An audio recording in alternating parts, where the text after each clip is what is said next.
Yeah, so welcome everyone to our talk on active predictive coding. I'm really going to only, talk at the beginning and at the end. This is mainly going to be Joe taking the machine learning side of things. But yeah, it's kind of the machine learning framework that's going under what we're doing at the moment. And so we want to kind of share it with a bunch of cracked engineers and get their opinions on whether this is as cool as we think it is. So yeah, like just to contextualize who we are, what we know, where we're at. Like in terms of background, so me and Joe both graduated in 2023. Me from Maths and Physics in St Andrews. Joe did an MEng in CS at Leeds, and we met in October last year, studying the year before last technically, where we were doing an MRes in neurotech at Imperial, and we were working on wildly different things. I was working on brain perfusion devices, so taking brain tissue and trying to keep it alive for as long as possible outside of the body. And Joe was working on basically neurally inspired machine learning, looking at self-supervised learning and how that can be combined with action, which he'll go into a lot more detail on shortly. We obviously spent a bunch of time working together within that period. Won a few hackathons, the typical spiel, and finished the MRes. And then I joined the last cohort of EF, as some of you know, and Joe started his PhD at Imperial. We both did that for a couple of months, and then around, I think it would have been like December last year, we converged again and teamed up. Spent a little bit of time, about a month, working on neurotech for animals. So trying to figure out, can you build neural devices for livestock, for cows, for dogs to train them? A load of wild stuff, and couldn't basically figure out how to commercially get any of it to work. So then we had the crazy realization of maybe we can use Joe's research that he's been doing for the last many, many years, and see how we can commercialize that. And so where we're at now is we're going into the next cohort of EF. So we'll be, I'm guess, meeting the bunch of you that are joining that as well soon, if we haven't already. We're developing this APC implementation, and then we're looking at a number of industries to apply it. The one that we're particularly focusing on right now is satellite data. So whether that's on the kind of inference application side, like trying to make use of this data for, we were looking at how could we map the deforestation in Ireland recently due to storms, and then maybe we can take it further and we can put this machine learning on board the satellite to really kind of improve the implementation there. And yeah, so that's where we're at now. I'll pass you over to, and so in terms of what we want out of the talk, Joe, we are going to basically describe APC, lay it out. We just want your thoughts generally on the principle, and what you think about the paradigm. Are there similar things that maybe might be interesting for us to look into? We're going to outline the implementation that Joe's built. So are there any ways that you think are better to do this? Are there any things that might help us in improving this that you can think of? And then finally, it'd be nice to have a brief discussion on, obviously there are certain things that we're looking to apply this to. Are there solutions that already exist in terms of the direction that we're going, what we're overlooking, kind of shit test that. But really just a general discussion of what you guys think would be the optimal thing. Just for clarity, I am at a conference right now for satellite data and may get kicked out of this room at 7. So I think the building's closing. But yes, Joe just got back earlier today to make sure he could be here for this. So I'll pass you over to Joe and then he can take it away with the ML. Sure. So I'll introduce you guys to it the same way I was, which began with predictive coding. So I was looking into kind of better explanations for what the brain does, basically algorithms explaining the brain. I don't know if your microphone is working. Can you hear him? Can you hear us? Yeah, sounds fine. Yeah. Oh. So began looking at theories on the visual cortex and how it processes visual information there, and came across this algorithm called predictive coding, which is all about, it goes against the conventional view that the visual system is like a CNN, which just propagates information in this feed-forward way, and says instead it's like a generative predictive system, which in the cortical hierarchy makes predictions of what what you're looking at, and then compares those predictions to what you actually see, and then uses that and then propagates the error signal instead up the cortical hierarchy, which is claimed to be more efficient and generalized better, basically. And it was basically shown to explain a lot better clinical data, explaining clinical neural data, basically. And yeah, so predictive coding is that explanation written in kind of machine learning language, basically. It doesn't use backpropagation, it uses Hebbian learning, so all the computation and learning is biologically plausible, biologically feasible. And Hebbian learning, for those who aren't familiar, is where like a parameters update is just the product of the activation before and after it. So it's just you're multiplying the before and the after the neuron and using that. And that loss function isn't just arbitrary. For predictive coding, it's defined as the gradient descent on the prediction error. And so like it sounds very weird, but somehow this hierarchy of predictions where also in the figure I've shown here, you've got the predictive estimators. They're like layers in your neural network almost, and like downwards they send a prediction, and where it's compared against the activation in the layer below, and minimizing the error that's generated there, which is just subtractive. Like the gradient descent on that comes out to just a Hebbian learning rule. It's pretty nice actually. Math simplifies beautifully. It's fun to do, to be honest. But it's also an iterative inference algorithm. So rather than this kind of thing where your neural network just looks at the data and outputs a prediction, you establish some energy function, which is the prediction error, the global sum of prediction errors. And like inference is this iterative process of like doing gradient descent on that energy function during inference time, during test time, not during training. And this is how you like come to the right activations, basically. So it's gradient descent, but with respect to activations. Also, apologies if I'm not like placing the talk perfectly. It's hard to know where to begin. Sorry, what prerequisites requires. So I'm just going through it basically. The reason I was really interested by it is because I think iterative inference is really like the direction to go, to be honest. Like the main issues we have at the minute with kind of trad AI is that it doesn't generalize very well to out of distribution, right? And the reason for this, on my understanding, is because it uses amortized inference. So I've got an example here on the left, which on the left of the right figure, which is actually just an autoencoder, a variational autoencoder. And it essentially just learns mappings from X to Z and then from Z to X hat, which is the reconstruction. So it's basically in training time, you do all the thinking and you learn these like a lookup table pretty much. That's what you end up with. And the problem with that lookup table is when you now have data you haven't seen before, it doesn't apply. So the reason iterative inferences might be able to do this is because it saves a lot of this optimization and for inference time, for test time. So you've now got this. So when you do come across new data, which you can't really explain, you've got this freedom, this flexibility to form more like gradient descent during inference time to perhaps explain it. So you end up with this kind of loop here where you start with some random belief state or like a latent vector U, and then you'll make a prediction X hat, compare it to the actual X sample to get like an error, and then basically just do gradient descent on it with respect to U. So J is just the Jacobian of this function, kind of inverts it basically. And yeah, but the problem is so I was doing this for my master's for the first 6 months. But the problem is it just doesn't work great.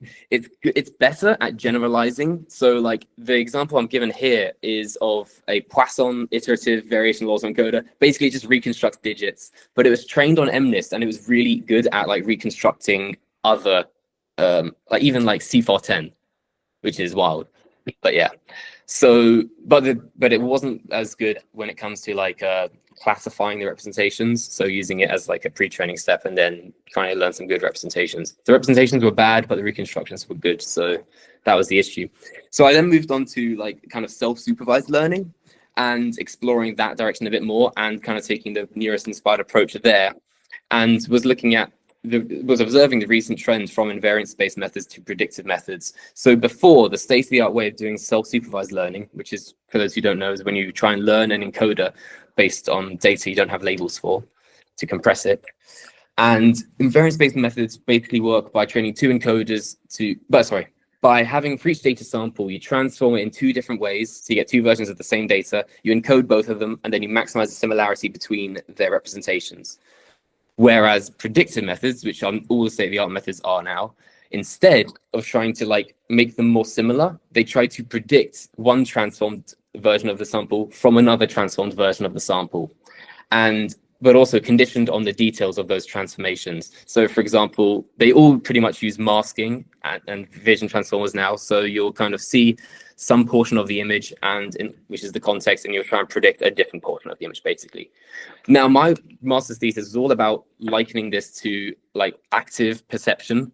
So I basically just treat this masking process as saccades, which is basically where you're looking at the dog's face and then you look at its tail. You take an action on that data, and in that process, you generate a self-supervised learning signal for yourself, which you can use to self-optimize. And so my thesis was all about how predictive architectures are just active perception, even though not a single one of those papers has the word action in it.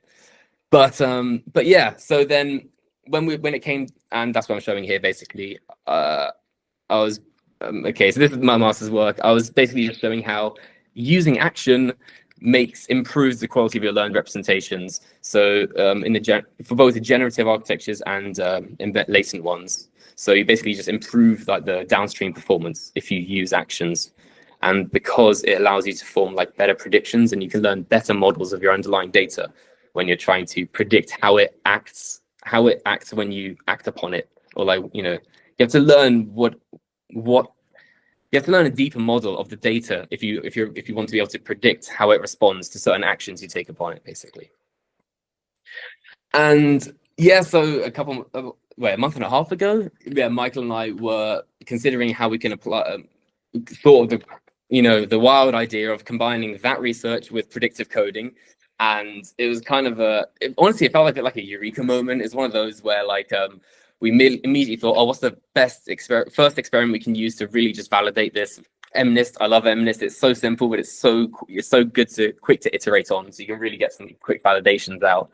So we just thought of an MNIST image where the actions are subsamples. The actions select subsamples of the data, and then you try to like saccade across it. Basically, you're looking across the image, predicting what you're going to see, and using that to update your representations.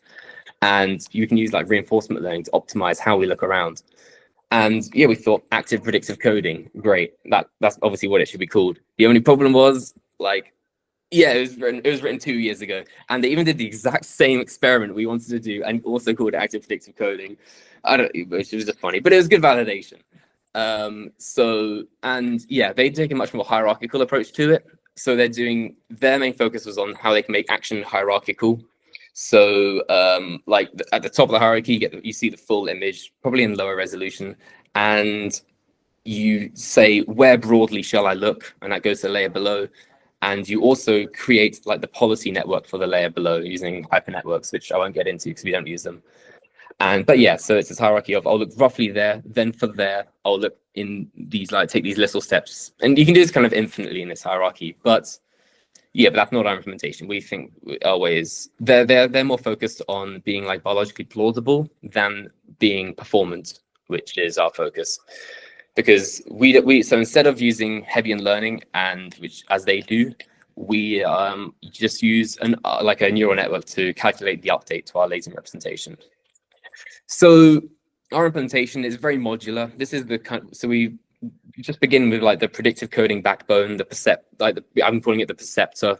It's kind of but the goal of this part of the module is to infer a latent representation Z, just like an autoencoder or a variation of autoencoder, but it does so in this iterative way of attempting to predict the observation, which in this case is the whole image, and based on the error, send that with the current latent state through some MLP, which gives us an update which we can add on to Z.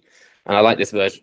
Even like this is, I could use an RNN, but I'm finding this is just better. It just works easier.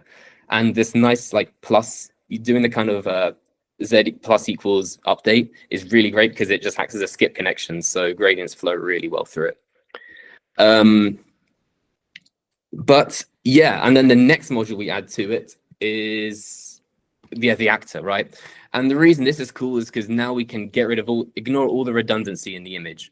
So actually, I'll just jump back for a second. So in this version, the predictor has to generate the entire image, every iteration, or it's like best prediction of it. And that's obviously really slow for like big images. You can't be generating a high resolution image every iteration.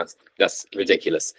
So the actor both like allows us to ignore the redundancy, ignore the clear black space in the image, and also to reduce prediction down to like a much more feasible calculation.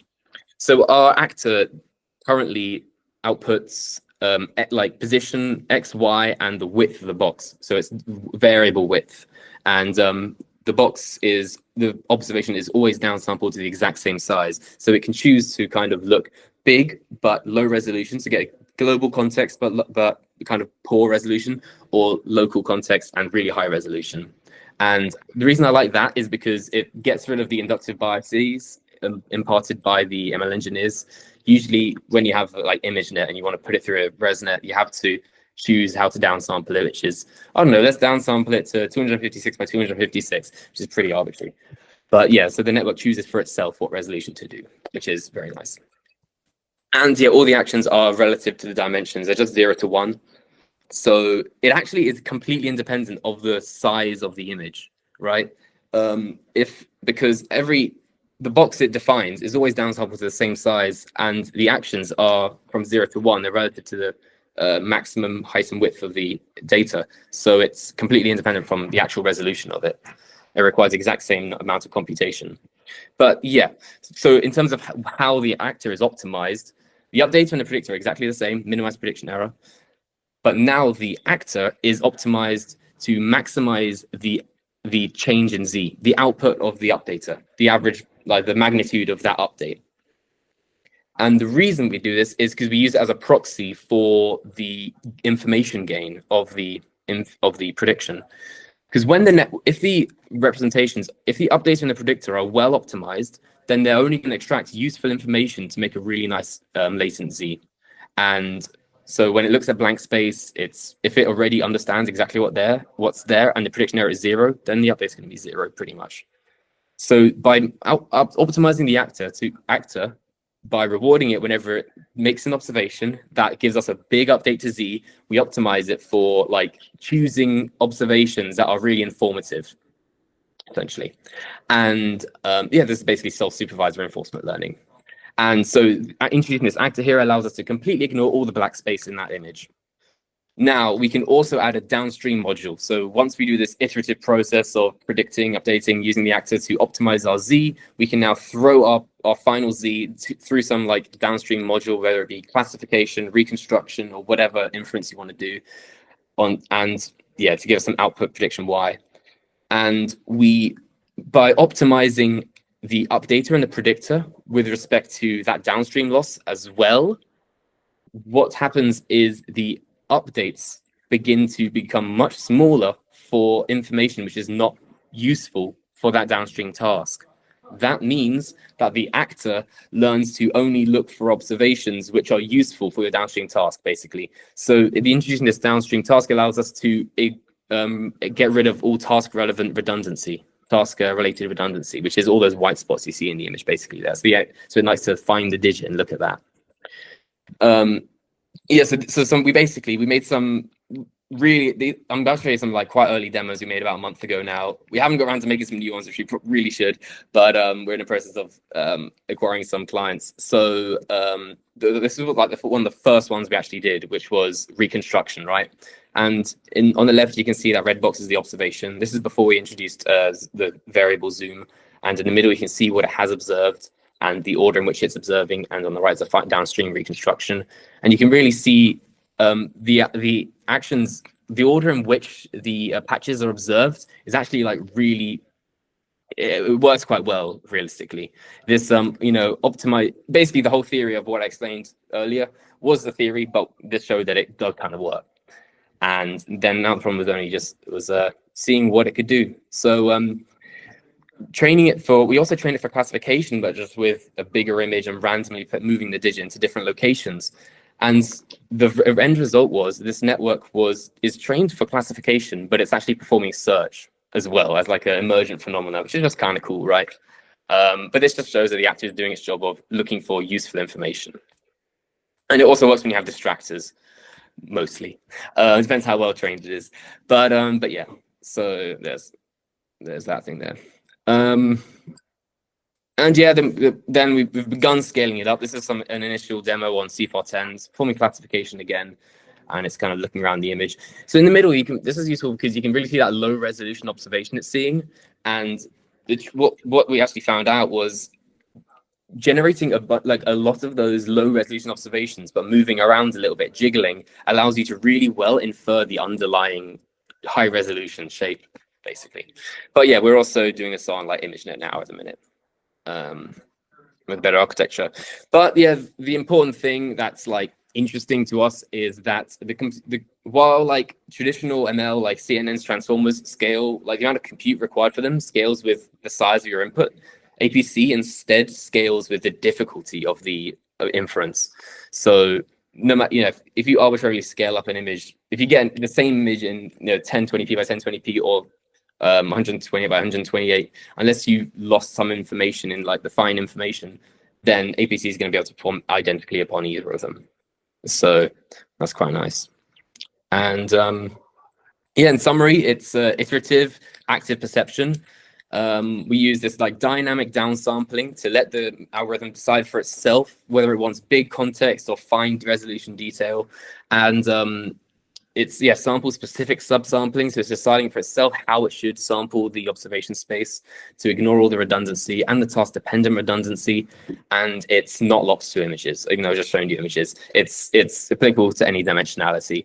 The only trick is you want data which is downsamplable by your current is downsamplable in some way. We've only just done simple like interpolation, but there's probably better ways of downsampling as well. So like we want to apply this to video at some point, to using some kind of cuboid observation to really look through that video in a nice way, getting some temporal features rather than treating video as a sequence of frames with short temporal resolution.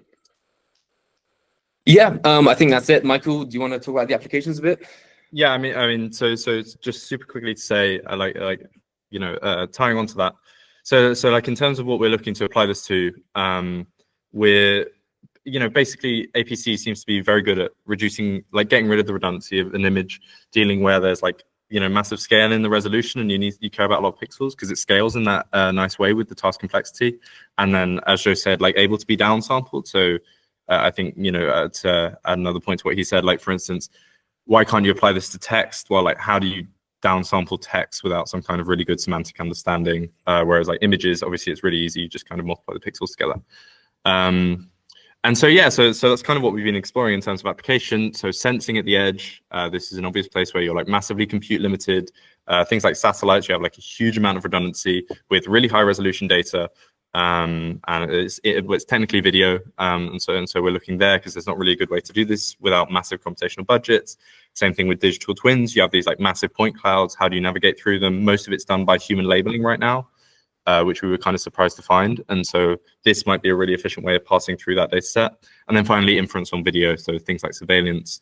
If we're looking at 100 hours of video footage and we're trying to only see like 3 minutes of useful information, how the hell do you do that without some ability to downsample the image and like look exactly where is useful when the majority of that is going to be completely redundant?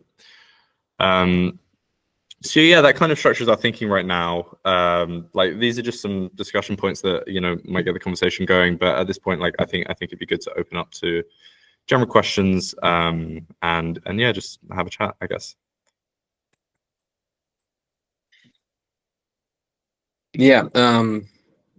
But yeah, I think these summarize it quite well. Very cool. Yeah.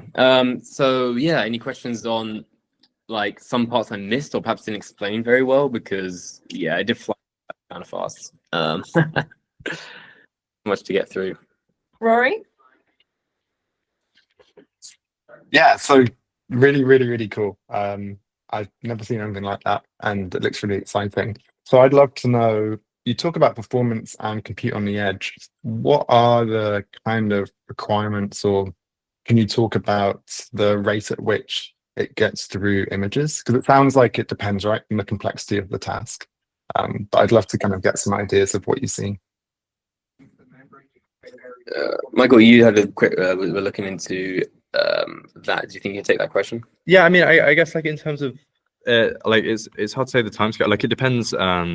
So the stuff to specify that we're looking on in terms of the edge is, for instance, satellites have like this massive amount of data that obviously needs to be sent to the ground.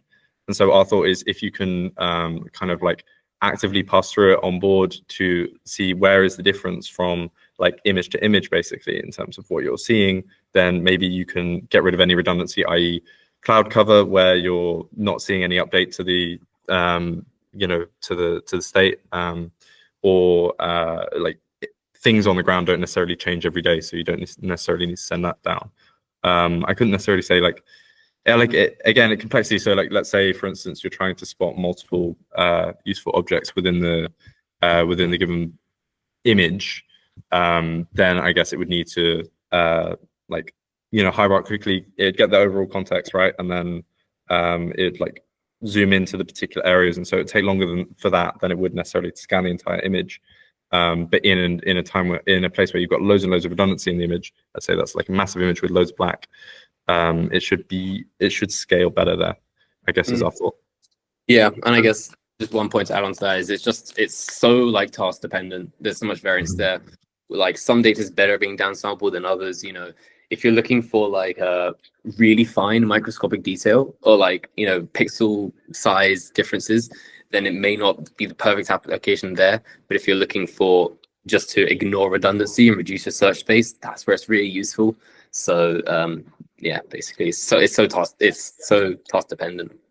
Basically. So even within like the Sci-Fi 10, for example, it would just take different amounts of time per image. But would it take less than a minute per image normally, or what we? Oh yeah, yeah. No, it's like yes, like it's doing like batches of 1024 like instantly, pretty much for kind of images. Yeah, it's blitzing through them just like a traditional network, really. I should get a speed. Yeah. Yeah, it would be nice to like some examples. I right? do need a empirical metric still, but the problem is it's just iterating so fast. It's like we're going between modalities. We need to figure out which metrics are the most like really tasty for people to hear. Yeah. Nice. Well, thank you. Marco? Thank you so much for the presentation. It was amazing. Quick question, and it's sort of follow-up on what Roy said, is in terms of proof of concept, do you already have an idea of how the architecture of this will look like? Like, at the moment you operationalize it, how is the architecture like? For example, talking about satellites, and on satellites I have opinions, like I think they're very hard to come by as data. Do you have some partners, like Planet has a very good startup like program, so you could partner with them, but in general it's very difficult to come up with very good quality data from satellites, so that's it. But are you thinking more, like on sending something to the ground segment and then analyzing it there and then working downstream? Or like, are you thinking more something on the edge, something that performance decision on the edge? So it's really, like, and of course, let's not talk just about satellites, maybe a CCTV, but how would a proof of concept look like for you? I mean, I think that's kind of what we're trying to figure out right now. So I'm actually at the international conference of satellites. I think it's an acronym. I'm in the room right now, hoping no one kicks me out. And we're trying to understand so there's kind of two routes to go, as you said. There's loads and loads of like petabytes of data on the ground that no one's really using right now because it's so expensive to sort through.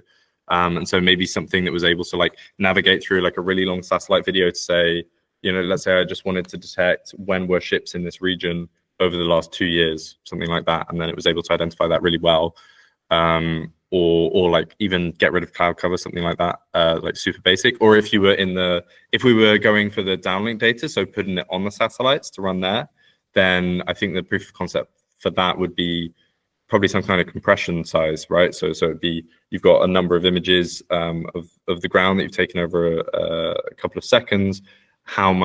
What's the data size that's being sent down? I know that generally satellites produce about a terabyte of data a day. Can we show that that set of images we can reduce it to a couple of gigabytes? Yeah, obviously that'd be awesome. I think that would it'd be one of those two things, and I guess we're trying to figure out exactly what right now is most relevant. Thank you. Jack? Hey, lovely talk. I very much appreciated it. And I guess my question has more to do with something that I don't think got very much mentioned, which was applications to biological data sets. you mentioned quite a bit about satellites and things like that, and I know with your background you probably thought about it at least to some extent. But I was wondering what sort of applications you're thinking for. Well, what comes to mind for me is complex microscopy, where you're using a bunch of different forms of light at the same time, or you're using different different stimulations or things like that, and trying to pull out what the relevant details are, because segmentation is pain, and figuring out what part of the image you're supposed to use to train on, also a pain. But then on the other side, what I'm wondering is if you've looked at things like generalized metabolic networks, where you have a lot of different pieces of data that have been gathered from a lot of different possible sources, and trying to figure out what sort of relations are important within the network that you found, and which ones that are like, oh, this is an actual correlation that matters, and this is the thing that we should test and work on. Yeah, I mean, I like the first to answer the first bit, like the first thing that we thought of for biological data, because yeah, I've got like two neurotechnologists looking at a way of passing through data. You're going to go, oh, let's throw this at the brain and like learn this. This, for context, is I think the coolest site that exists on the internet. I'll just put it in the chat. And it's like one of the biggest challenges in neuro, or well, I don't know if it's one of the biggest, but one of the things that people think are the biggest challenges is connectomics. So you get these like massive stacks of brain neuron images, and I put it. Sorry, broken, Michael. Oh, sugar. I'll talk while I find a better one. Yeah, you like, and it's currently human labeled. So if I can get this link working, this point will be much better made. But it's basically you end up with, if they've taken it down, I'll be devastated. Sorry. Coolest site in the world. Yeah, they basically have like these massive maps of neurons that go together, and they human label them, and then they put this together, and they're trying to map the entire brain. But this would require essentially like, you know, the universe length time of man hours to actually do. And so we were thinking, oh, maybe there's a way to apply this to like do some kind of really quick segmentation. I guess the like thought with healthcare data in general is, so connectomics in particular, the question is, you know, I don't think there's really a market in connectomics, I would say, not to be too EF coded, but like, yeah, connectomics, I don't think you're going to necessarily make anything there that's a company so much. And then, yeah, on the, I guess like for general microscopy, I don't think it's something that either of us have worked too much in. And so I guess the question is, I mean, I'd love your input. Like, do you think that, yeah, like where do you think there is the most kind of locked data in terms of biological imaging? I.e., this would contain super useful insights, but it's just way too big. And there's so much redundant information that's useless, but like we need, there's no real way of getting through it. So I think most biologists would immediately say histology sections, which is something related to what you kind of talked about with the neuronal connections. You have libraries upon libraries of histologies with specific pathologies attached to each of them, and it's hard for us to differentiate between what pathologies are related to what specific structural features. So having something that's able to segment out and do essentially machine learning on subsampling is useful, because then you're able to figure out, oh, okay, this is the section that I actually care about in the histology, and it's just some weird little bleb that keeps popping up, but is almost impossible for a normal person to detect. However, that said, my background's in biophysics, and I'm a little bit of an instrumentation nerd. Yeah. And there is a lot of data in calibration. So one of the biggest issues is calibrating and connecting a large number of complex pieces. What's specifically coming to mind for me right now actually might be something as silly-ish as like a microfluidics device or a cell on a chip. Both of those would come to mind, because cells on a chip are very constrained environments with very repeatable information, but they produce a little bit too much sometimes. So everyone spends most of their time restricting down the data and shrinking that, shrinking the amount of accessible data to as few parameters as possible. So I would look at histology, live microscopy as well as the next one. because live microscopy, they have lots of moving parts, they have things going on, and they're trying to figure out why something is migrating the way it does or whatever it does. And then also multidimensional microscopy, where someone has an infrared laser, a UV, a couple different photo tracers. So there's a lot of data where you have, I mean, you've probably seen this with like Brainbow and the like, but you can have a lot of different tracers that trigger at different points based on the light type. Yeah, the data is rich. I mean, I really like what you said about the because one of the things we were looking at is like, oh, maybe you can use this as some kind of control mechanism for surveillance cameras. Like they know where to look. They're like actively looking around. And so for the live microscopy thing that you were saying, like really specifying when you're scanning a sample, I kind of automate the live side of that, and then show the researchers when they find it. Yeah, that's really interesting. That'd be super cool. Thanks, Jack. I know it says Jonathan, but I call him Jack. You can call him however you want. Ben? Hey. I've got a technical question. Or I guess, yeah, I was just hoping to sort of clarify. There were 3 slides in there that I think were really good. I'm not sure if I'm fully on board. I'm not sure if I understand your explanation, essentially. I was wondering if you could like go over it again. There were 3 slides that seemed really good for understanding it. I guess probably the thing that I'm most unsure about at the moment is how the actor like knows where to look. Because it looks like it's based on just Z there. Does it also like take the whole image in as input? Yeah, I don't know if you can maybe go back to the first one and then just like go through it kind of like again, just for benefit. Yeah. So so obviously you start with some image, and Z is going to be some random state or some like maybe some pre-learned initial state, and then the only thing that sees the image at any time is going to be your updater. Well, at least it's going to see the error between your prediction and your observation. So the reason the actor knows where to look is all it gets is Z, right? All it's getting is the latent state, but and it's basically trying to estimate uncertainty in your latent state. So my understanding is that the latent state currently begins with like encodes uncertainty spatially. So sorry, my recurrent state Z, it's not just a vector. It's it's like a mini image, just like is used in Stable Diffusion or I don't know other. I don't know if I have a better example, but so it's. But my understanding is it's currently encoding uncertainty by like default. So the initial action can really just look anywhere. But then as you start sampling observations, obviously, and you start saying, we're able to store information inside Z of where is useful and where is not based on just the observations and the updater. So the actor only gets latent state Z, and it's just optimized to maximize, like it just gets RL rewards basically, on which is the magnitude of the update vector. It's only optimized through reinforcement learning on that scalar, right? And it only sees the latent vector Z, and that's enough, basically. Can I answer the question? What can you? Yeah. I guess. So did you say Z is like the size of an image? No, or it's just like a square grid or whatever. I'm like for something like ImageNet, I'm just using like a 64 by 8 by 8, for example, or maybe less, even more like for tiny ImageNet, I'm using 16. Sorry, for CFAR10, I'm using 16 by 4 by 4.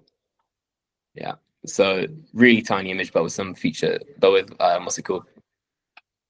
But with more information there, and I'm actually I'm using like a transformer like attention mechanism in order to do the predictions. So like when the actor says, okay, I want to look in the top right hand corner, I'm using positional embeddings to extract the top right hand corner of the Z vector and use only that to make the prediction. So Z it basically becomes mapped, retinotopically mapped. Is it your term? I don't know an ML equivalent, but does that make sense? Yeah, kind of. Yeah, I think honestly, it's probably just yeah, I've just got some brain fog at the moment. So yeah, I guess just one sort of final follow up is like so this is at training time, right? Yeah. And then I guess so like at inference, like how's this different? I guess. Oh, it's identical. Oh, right. There's no gradient optimization, and you don't need to like track the gradients, of course. So just use far less memory. But yeah, you do the same thing. You do this iterative process of deciding where to look, making a prediction, comparing that prediction to your observation, updating, then again deciding where to look, predicting, comparing, updating, and yeah, until some kind of end stopping criteria. Like for classification, this could be the entropy of the distribution. So you could also be classifying every step if you wanted on your current state, and then you could be like, oh, entropy is very low, we're probably done. But there's probably other ways of doing this as well. Cool. And I guess we're actually, you know what, fuck it. I know there's two other people, but yeah, they might even ask the question I've got. But yeah, if not, I might loop back. Thank you very much. Please send a text if you have any more questions, honestly. I'd like to know like what I didn't explain well. That would be really helpful. But yeah. Arjan, I think Oshin was next and then Josh, but now it says Josh and then Oshin. You two can decide. So for now, Arjan. Yeah, I was just wondering whether you think like your approach would be viable for video data as well. So like if you had another dimension in your input of time and like you masked back and forwards in time as well as spatially, I was wondering whether you think that would be viable, just because I know like in neuroscience when people talk about predictive coding, a lot of the time they're looking at like mismatches in expected stimuli, which relies on time. Yeah, that's one of the things we've been really thinking about. That's honestly one of like the that's been like our main one of our biggest like things of biggest things we want to do, to be honest. The only downside is we're like trying to figure out like the commercialization of it, to be honest. So because it's fundamentally it's a very kind of it's a perception module. It's not like a generative model, even though it can use predictive components. It does use predictive components. But yeah, like it scales to n dimensions. The action space, though I'm using X, Y, W, like there's so many different action spaces I could use. So like an example on the right, I'm using X, Y, Z, then the width and the length of the box. So we obviously got the extra time dimension there. And our observation is like this sub-cuboid, which is inside it, like a tesseract. And but yeah, there's so many other like action spaces that we haven't tried yet. Like not just subsampling, but also transforming the data. Like we think that would be really cool.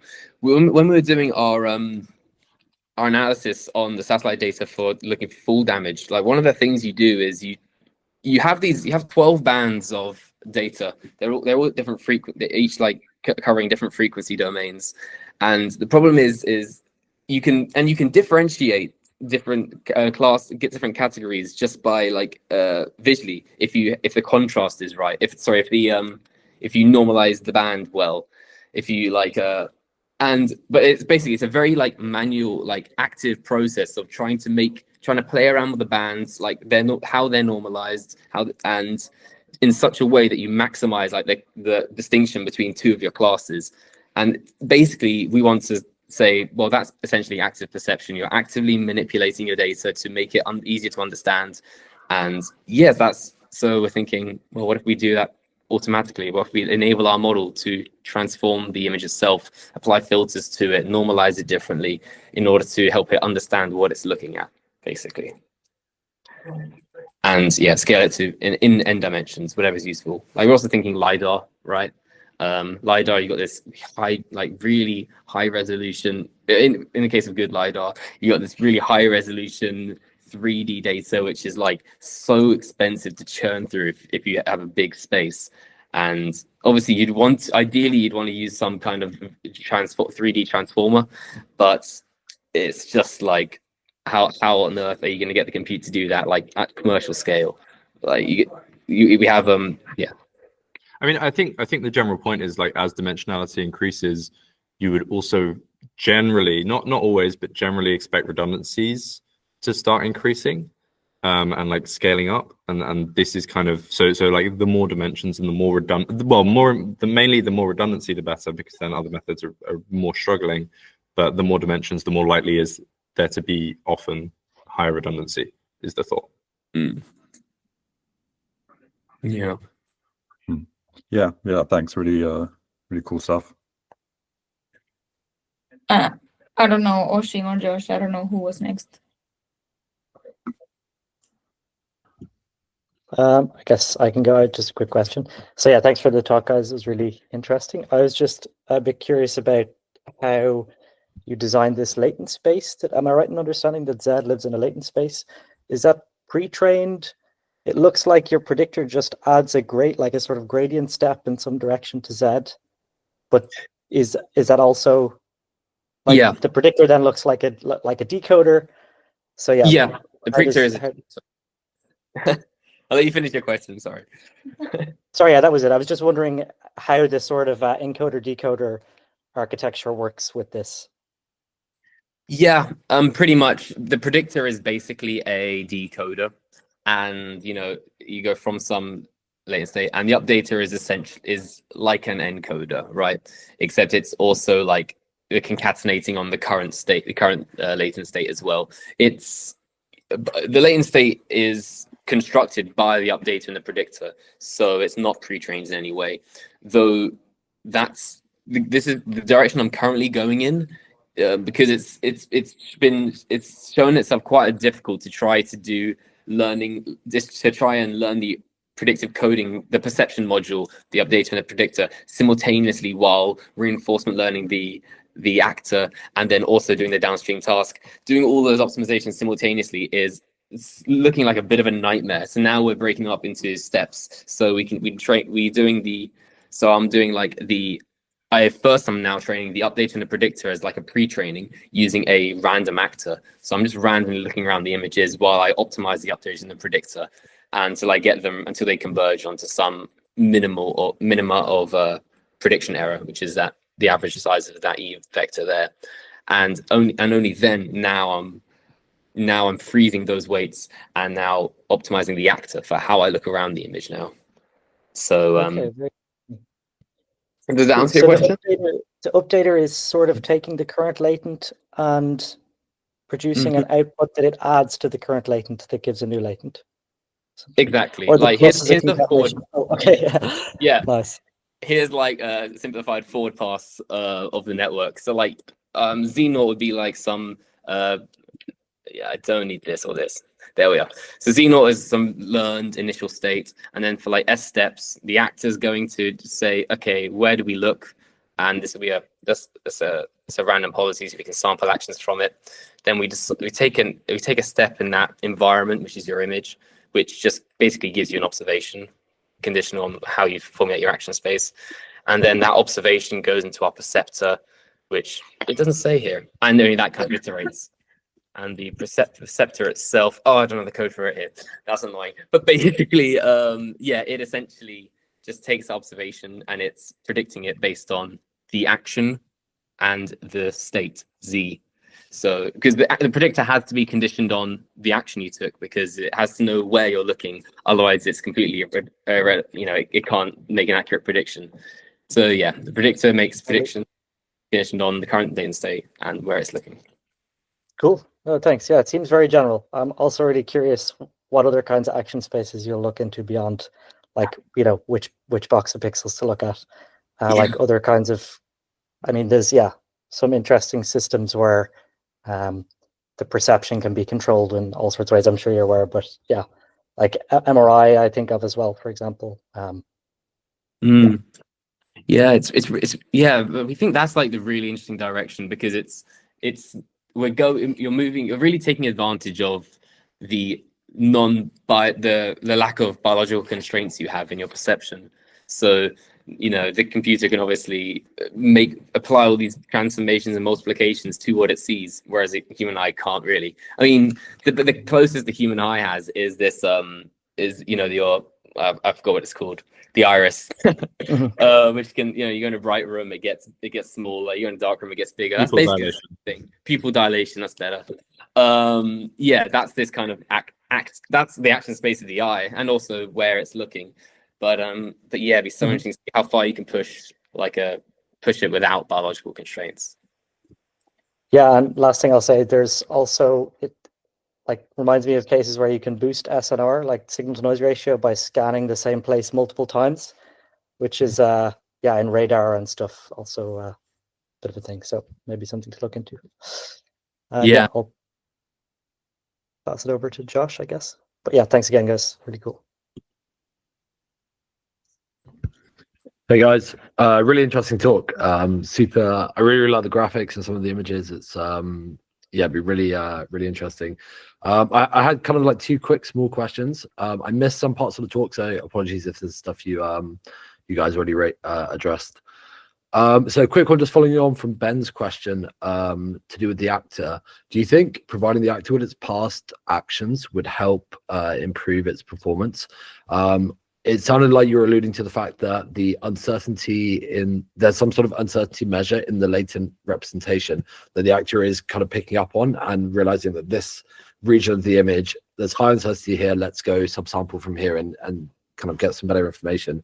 But how do you, I guess, how do you prevent a situation where the actor is constantly subsampling from the same region? Maybe because it's unaware of it's kind of extracted all the useful information from that area. But from the graphics you showed, it looked like the actor was doing a good job.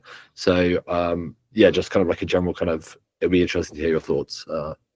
That's a really good point. That's a really good point. It's so initially, yeah, like right. That's a great way of. It sounds like the model would be far better at learning, to sample different actions. Like that's the first thing the optimization would perform. It just does not do the same action every time. That's the best way of maximizing information gain. But but why haven't we done it yet? Didn't think of it. There's that reason, but maybe we should. But I'll definitely try it actually.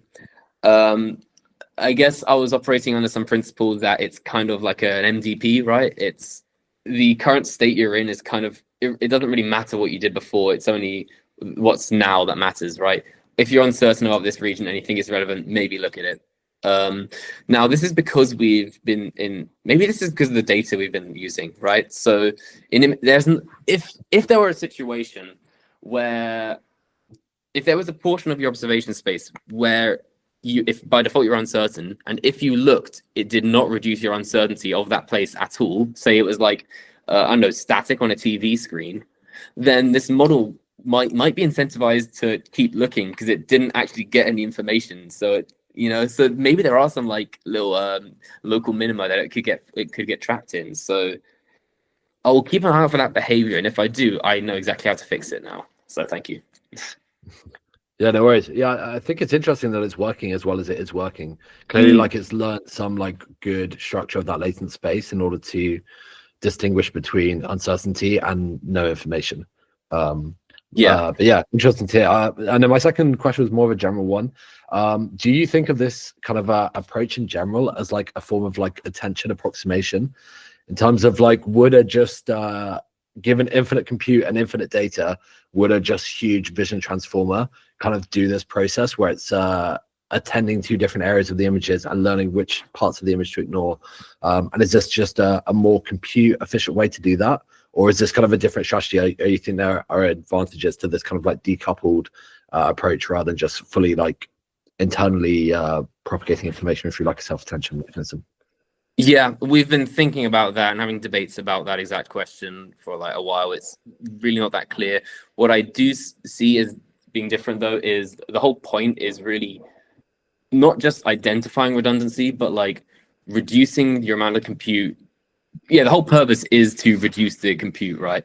So if you did have infinite compute, I would tell you to use a transformer, right? With appropriate but the only disadvantage of using the transformer is the engineer decides how to patchify and how to tokenize the data, and it's not adaptable to the data itself, which is fine for text, but actually maybe it's not fine for text. But I mean, it's it's less clear for images, right? if you're yeah, so because like if you're zoomed in, sorry, real quick, I guess if you're can you see that? Yeah, I don't know. Yeah. If you have some ball here and like you tokenize your image like in 3x3s, that was a horrible example. That was a horrible example. One more second. There we are. Okay, so we tokenize our data like this, and we see a ball here, and we learn the features for a ball, and it's great. But then it's like, well, what if in the next frame the ball's here? It's like, well, now we've got to do some proper. These neurons have to, these tokens have to now share their information to come to some agreement that there's a ball over here, and the feature itself can't just learn. You can't just learn. You have to learn partial ball features in each token now, and they've got to agree. Whereas if you tokenize, dynamically based on the content of the data, then you can just say, okay, I'll tokenize this here. I'll leave this all big. It seems way more like it just sounds like an easier inference problem if the network can decide for itself how to tokenize the image based on the data, right? But maybe that's a pointless hypothesis, but it definitely needs to be validated. So yeah, the original question was compute. Yeah, infinite compute, use a transformer. But then what about the tokenization? Is my answer. I don't know. Yeah, sounds interesting. I would wonder like how hierarchical kind of like attention mechanisms would help with that kind of problem, but yeah, I can imagine a lot of situations like working in industry where like obviously a transformer is great in perfect situations where you have perfect data and like perfect compute, but yeah, lots of situations where I would have loved to use a transformer and just being like resource restricted. And having something like this, which is decoupled, I would imagine a benefit to your architecture is it's very clear what the model's doing at each inference step. And I can imagine, depending on the kind of data, that could be very useful to an operator that's trying to understand something, and it's not just a black box like his prediction, do this. But yeah, really interesting stuff. Keen to kind of follow what you guys do. Louis asked what was the reward that you gave the actor? The reward, we have a couple of different rewards, but the official one we're using right now is the change in Z. So it's the magnitude of the output of the updater, basically. So what that's saying is, okay, I forgot to say this before. This is the whole point.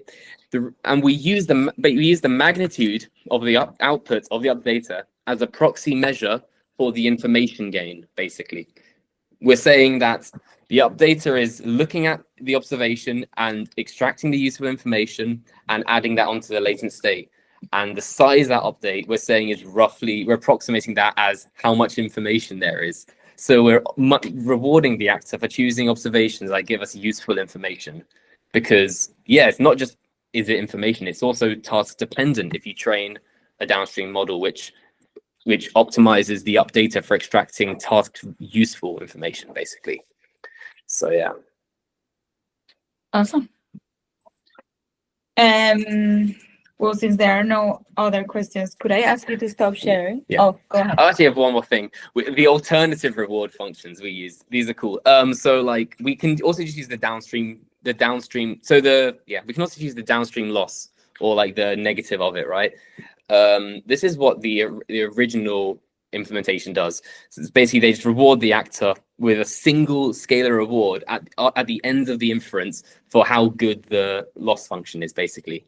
And they try to maximize that, which is like, oh, it's just you're getting a single reward for all your steps. It's just dumb.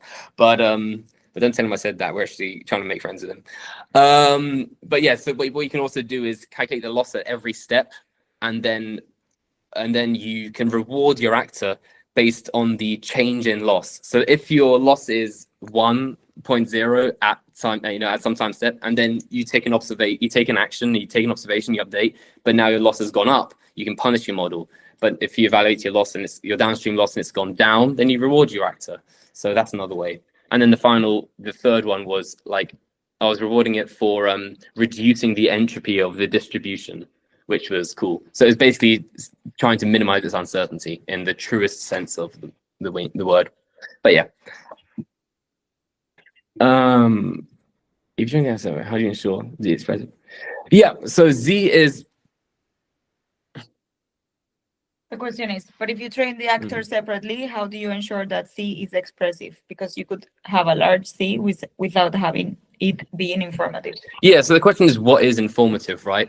And if it's based on the downstream task, which is either, you know, I don't know, a classification, let's say, then yeah. So the predictor and the updater and your downstream modules, they're all optimized independently of the actor. And they're optimized to minimize that downstream loss and the prediction error. So they just learn, for a given observation, I need to extract useful information that's going to help me do that downstream task. He's going to ask me to classify this when I'm done, so I need to get the useful information out of that. And the actor independently is just saying, I'm trying to maximize that number, which is the update. So Z is expressive because it's not optimized by the actor. It's not determined by the actor at all. It's determined by the updater, the predictor, and the downstream module. If anything, they're like somewhat, the perception module and the actor are like somewhat adversarial, to be honest. Like the predictor and the updater, they're just trying to minimize their prediction error, right? At least this is without as well as the downstream loss. Whereas the actors, so if it was up to them, they would choose, just keep looking in the same place again and again. I want my prediction error to be 0 and I know what's there. But the actor is saying, no, we need useful information, we need new information, so it looks elsewhere. And the predicting the updater trying to catch up with that, basically. And then the downstream loss is basically thrown on top of that as like a third party to say, well, now we need to find the minimum of both prediction error and task loss, basically. So yeah, hopefully that explains it. One like really cool emergent phenomenon is like, Joe, if you go back to the CFAR 10 data set, is like when it I don't think we said this during it. I don't think you said this during the talk. If like sometimes it like screen, it seems to do this when it like classifies with a really high certainty what it thinks it is, and then like runs away because it doesn't want to change its mind anymore. So like it goes to the least informative part of the image, which is like, you know, like an outer corner or like trying to get away, basically, so that it doesn't reclassify anything. It's really interesting. Yeah, and we do not have an explanation for this, to be honest, because it kind of goes against what we thought it's trying to do. But yeah, so like the first one, it just flies in the corners. Like it classifies and it runs away. I'm not sure why that is. Maybe it's yeah, we need to. But to be fair, this is with a very old architecture, so we need to see if the new one does this too. But yeah. I'm gonna end the call because it's and I been need for a while. to head. That was awesome. Yeah, great. But thanks everyone for your time. Thanks so the much for questions are coming, really yeah. useful as well. I've got a bunch of them down. Me too. Good ideas. Perfect. Thank you.